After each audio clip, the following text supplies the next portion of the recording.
ऐन निवडणुकीमध्ये शेलारांना जावं लागलं। मुंबईमध्ये भाजपात काहीतरी घडतंय असं संजय राऊत म्हणाले। अमित साटम यांच्या नियुक्तीवरून संजय राऊत यांनी हे वक्तव्य केलंय। तुम्ही तुमच्या घरात काय चाललंय ते पहा असा पलटवार शेलार यांनी केला आहे।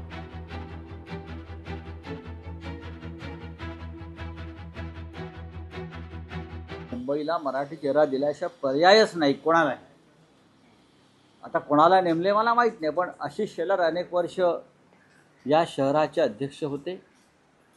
भारतीय जनता पक्षामध्ये काय राजकारण उफळून आलंय मला माहित नाही की शेलारांना ऐन निवडणुकीच्या तोंडावर जावं लागतंय। काहीतरी मुंबई भाजपात घडतंय एवढंच मी सांगू शकतो। संजय राऊत यांनी पहिला त्यांच्या महाविकास आघाडीत जो सावळा गोंधळ चालू आहे तो पहिला बघावा, मग दुसऱ्याच्या गोंधळाकडे बघा।